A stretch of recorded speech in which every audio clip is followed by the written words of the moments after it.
Hi, this is Jeff with Castile Property Management. We do more than just watch your rental property. We protect it, cultivate it, and help your investment grow. In today's video, we're going to talk about 7 red flags to watch for when screening a rental application.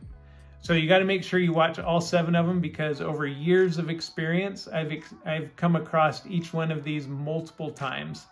And if you don't know what to look for, you can get bit and it'll bite you hard.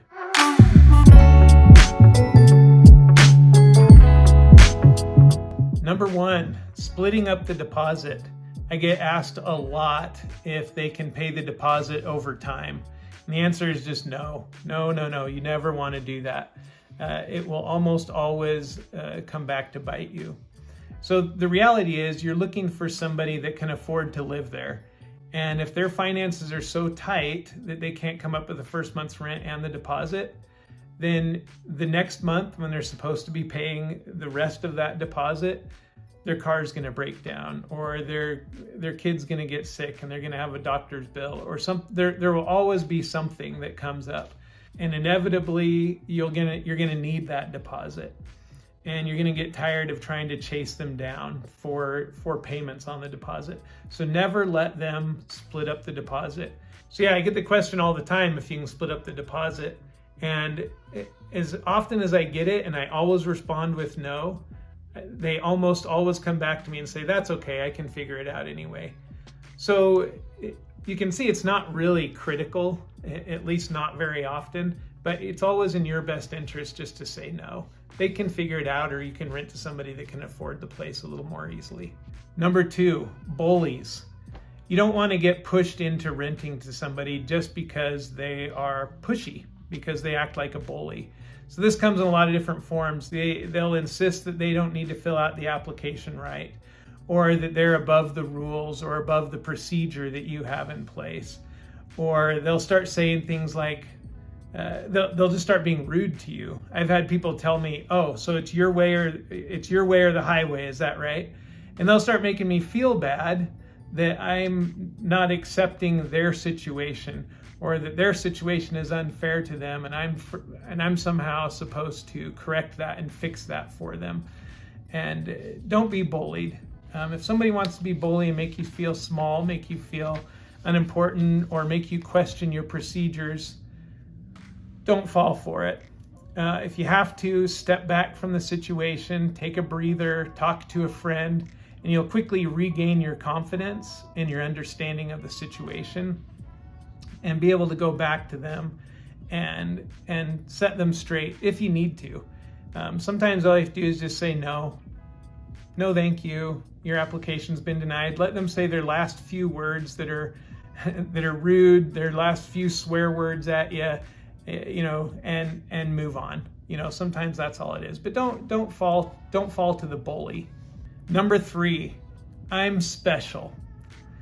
So when somebody comes to you and says that they're special, or that they've prayed about it and they really feel like that this is where they're supposed to live, it's similar to bullying. At least the end goal is the same. They're going about it very differently, but they're trying to manipulate you into giving them giving them what they want.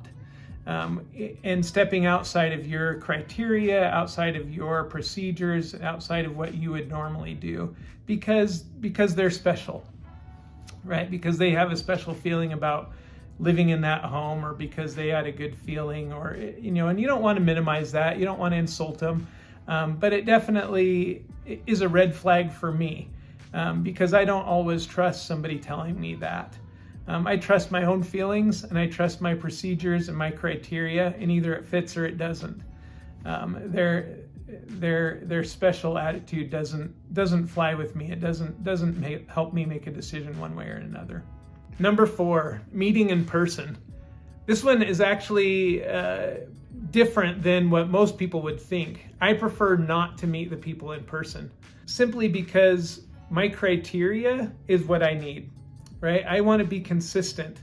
And so I have my written set of procedures that I follow with every application, and meeting in person can introduce some ambiguity to my decision making. There's nothing about meeting in person that that will determine yes or no. In today's world, people expect that. People expect that they can fill out an application digitally, that they can get an answer back. Most of what we need to see is on their credit check, their criminal background check, their employment, their history.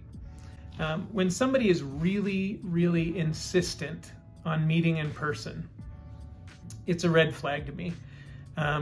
Usually it's because they want to come and present themselves in a certain way that will help me overlook what's on their credit report or overlook their criminal history. And they want to come dressed up, they want to come with big smiles, they want to come very kind and act very kind. And it confuses the issues. It really does. It doesn't tell me anything that I don't, or any additional information that I would need to know. So watch for somebody that, now if you want to meet in person, if that's just how you do it, I'm not necessarily saying that's the wrong way to do it. But if you don't do that and somebody is really insistent on meeting in person, you should be cautious. There's a reason that they are insisting on that. Number 5, incomplete application. I've talked about this a little bit before. If they can't fill out an application or they won't fill out an application completely, the answer is just no. You can message them back and say, hey, I'm missing some information on your application. You can try filling it out and submitting it again if you would like. But somebody's not above the rules. Somebody's not above the process, because that's somebody that you'll just continually have problems with. Number 6, someone is in a big hurry. This is one that I see a lot, where somebody says, I'm it's urgent. I need a place tomorrow. I need to move in right away. What do I need to do? I've got money in my hand. Those are all red flags. Why is that person in such a hurry? Did moving sneak up on them somehow? Did they all of a sudden did they get booted out of their place? Like, why are they in such a big hurry? There's usually not a good answer for that. But again, I'm not in a rush just because they are. Now, I move quickly. I can handle applications and process them very quickly and very smoothly. But their urgency and their hysteria over their urgency is a red flag to me, to where I start to wonder why, and I want to ask questions as to why and find out what's going on. It just doesn't make any sense that somebody needs to be so urgent that they're in a panic. Number 7, one of my favorite ones, let people talk. It's amazing how much you can find out about somebody when they just sit there and talk. I've had a lot of conversations start this way with prospective applications where they say, well, let me tell you about my situation. And I already, like right off the bat, in my mind, I go, it's probably not going to work out. So let people talk. They might just tell you, well, I'm in the middle of a bankruptcy, and you think it won't work. Or they might say, well, I've got 10 dogs and nobody wants to rent to me, and you think, yeah, me neither. Or, you just let them talk, let them tell you all about their problems and all the reasons why you wouldn't want to rent to them. And it's amazing how often people start listing reasons you don't want to rent to them. So again, just let them talk, let them fill you in on what all their problems are. And then at the end of them talking, you can just confirm that they're correct and it wouldn't work out. So again, I hope these points have been helpful.